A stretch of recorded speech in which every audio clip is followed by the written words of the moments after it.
We spend our entire lives searching for connection. We look for it in our relationships, our careers, and our communities. But for many of us, the purest, most uncomplicated connection we will ever experience is currently sleeping at the foot of our bed or waiting patiently by the front door. We love our dogs. We buy them the best food, the softest beds, and toys that overflow from baskets in the living room. We do this because we want them to know, without a shadow of a doubt, that their short lives are cherished. But love is a language.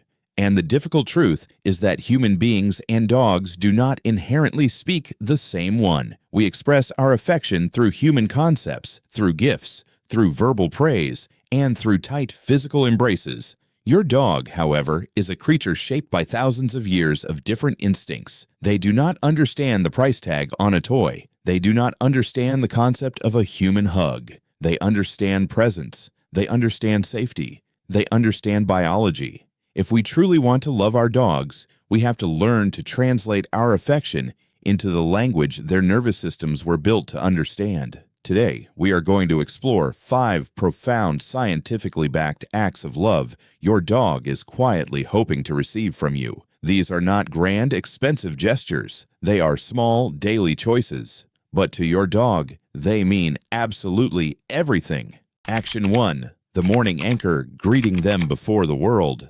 Think about your typical morning. The alarm goes off.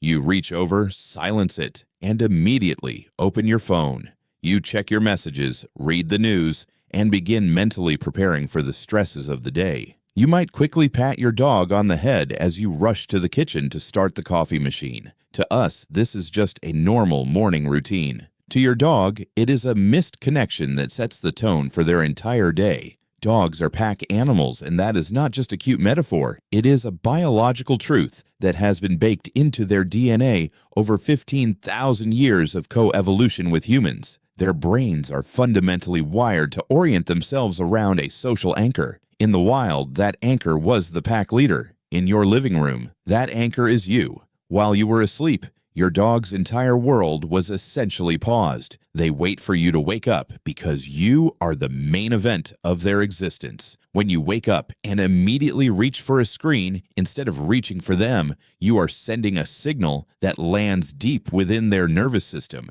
That signal says, "You are not my priority right now." A study published in the journal Applied Animal Behavior Science found something remarkable. Dogs who receive consistent, focused morning social interaction from their owners show measurably lower baseline cortisol levels, the stress hormone, throughout the entire day. This means a calmer demeanor, a more settled nervous system, and lower anxiety. The first act of love is simply this: give them the first 5 minutes of your day.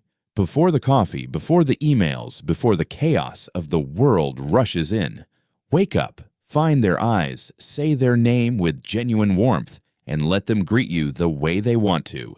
When you acknowledge them first, their brain registers something that no treat can ever replicate. It registers that they matter. And a dog who believes they matter to you is a dog who feels unconditionally safe. Action 2.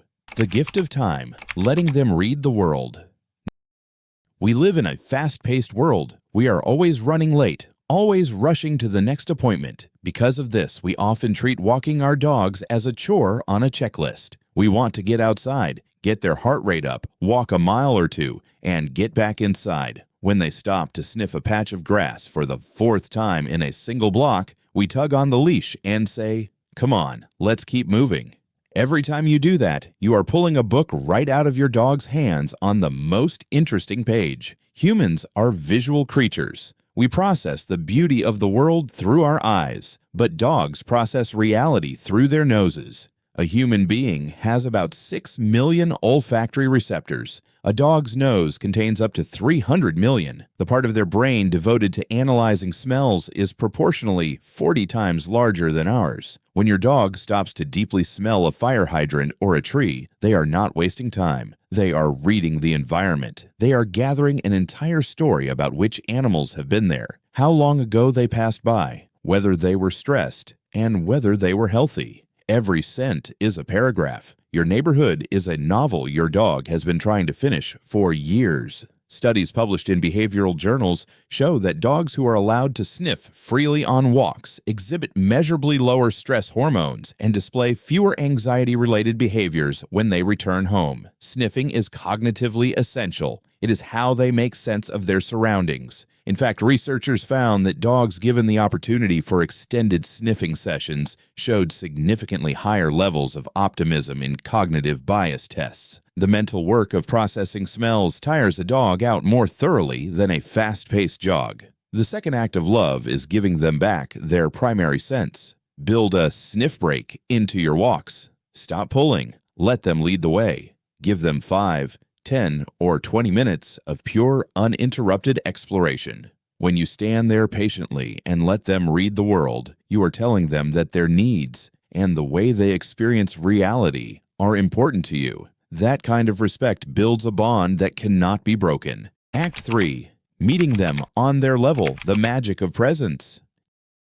Think about the physical dynamic between you and your dog. From their perspective, every human in their life is a giant. We walk above them, we look down at them, and when we reach out to touch them, our hands almost always come from above. In animal body language, a presence looming from above inherently signals dominance, pressure, and control. Your dog accepts this dynamic because they love and trust you, but they rarely, if ever, get to experience you as an equal presence, as someone who simply shares their space at the exact same height without asking anything of them. The third act of love requires absolutely no money, no toys, and no training expertise. It simply requires you to sit on the floor.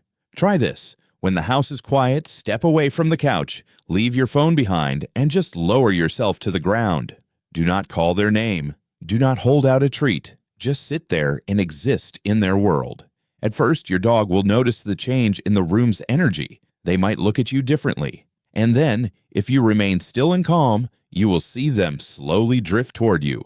They won't bound over demanding to play. They will deliberately move into your space. They might sit a foot away. They might rest their chin on your knee, or they might just lie down facing you. That movement, that voluntary choice to approach you without the promise of food or a command, is one of the most honest things a dog can do. It means they want to be near you solely because of who you are to them. Research shows that dogs who experience this kind of regular, low-pressure physical proximity with their owners display stronger secure attachments and lower baseline anxiety. Getting down to their level signals equality and safety. It is a silent, beautiful way of saying, I am here. You are safe. We are together.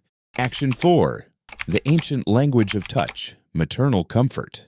We humans are primates, and primates express deep affection through physical embrace. When we love something, our instinct is to wrap our arms around it and hold it tight. Naturally, we do this to our dogs. We hug them, we squeeze them, and we think we are showing them love. But dogs are not primates. In the canine world, wrapping your body around another animal and removing their ability to move is a dominance signal. It reads to their brain as restraint and threat. Studies analyzing photographs of people hugging dogs found that the vast majority of the dogs were showing clear stress signals, ears pinned back, head turned away, lips licking, and the whites of their eyes showing. They tolerate our hugs because they love us, but it often causes them deep discomfort. So, how do we physically show a dog love in a language they actually understand? We have to look back to the very first moments of their life. When a puppy is born, they cannot see or hear. They understand the world entirely through touch, specifically the feeling of their mother licking and nuzzling them. That rhythmic, gentle pressure stimulates their nervous system, communicates warmth, and wires their brain to associate that specific touch with absolute safety. As adults, that neurological wiring remains in your dog, largely dormant because typical human petting, a quick pat on the head, doesn't trigger it. But you can access it. In wolf packs and canine families, bonded individuals groom each other in areas they cannot reach themselves: the base of the ears, the back of the neck, and the shoulders. The fourth act of love is providing this specific, maternal-style touch. Take 60 seconds when your dog is calm. Use your fingertips to apply slow, gentle circular pressure at the base of their skull, right behind their ears, moving slowly down the back of their neck. keep the pace slow and the pressure light. If you watch carefully, you will see a profound shift. Their eyes will get heavy, their breathing will slow, and they may let out a small, involuntary sigh. This touch actually physically shifts their nervous system into a state of calm, dropping their cortisol and releasing oxytocin. You are not just petting them, you are speaking directly to a part of their brain that remembers the safest moment of their existence. You are telling their biology that they belong. Act 5. Honoring their most vulnerable state, the gift of stillness. There is a moment that almost every dog owner has experienced. You finally sit down on the couch after a long, exhausting day. Your dog slowly walks over, turns in a tight circle, and collapses heavily against your leg. Or perhaps they climb up and drape their entire body across your lap. Within minutes, your leg falls asleep. The remote control is just out of reach. You need a glass of water, but you look down at the sleeping animal breathing softly against you and you make a silent decision. I am not moving. We joke about this. We call it being held hostage by our pets, but what is actually happening in that moment is the most profound act of communication an animal is capable of. Sleep is the single most vulnerable state any living creature can enter. When an animal closes its eyes and drifts into unconsciousness, its defenses drop entirely. It cannot detect threats, and it cannot run away. In the wild, an animal would never fall asleep pressed against another creature unless its deepest biological instincts were absolutely certain that this creature would protect them. When your dog chooses to fall asleep touching you, they are making a monumental declaration. They are saying, out of every soft bed, every quiet corner, and every safe space in this entire world, I choose you. You are my safest place. The fifth and final act of love is exactly what you already do instinctively. You stay completely still. When you sacrifice your own comfort, when you ignore your numb leg and choose not to disturb them, you are honoring their vulnerability. Every time you let them rest peacefully against you, you are answering their silent declaration with one of your own. You are telling them, I see the trust you are giving me, and I will protect it. This moment is the culmination of everything else. The morning greetings, the slow walks where you let them sniff, the time spent sitting on the floor, the gentle touch behind the ears. It all deposits into an invisible emotional account. And when your dog presses their weight against you and closes their eyes, that is the moment the account comes full circle. It is trust made physical. A dog's life is tragically short. We have them for a decade, maybe a little more if we are lucky. In that brief window of time, they give us everything. They study our routines, they read our emotions, they protect our homes, and they orient their entire existence around our presence. Loving a dog deeply means recognizing that they are not just animals living in our world. We are the center of theirs. They don't need us to be perfect. They don't need us to buy them expensive things. What they desperately hope for is that we will slow down enough to listen to the silent language they speak every single day. By anchoring their mornings, respecting their nature, meeting them as equals, touching them with understanding, and guarding their rest, we bridge the gap between our two species. We tell them in the only words that truly matter that we love them just as much as they love us. Which of these acts of love are you going to start with today? Let me know in the comments. Take care of yourselves and take care of those beautiful dogs.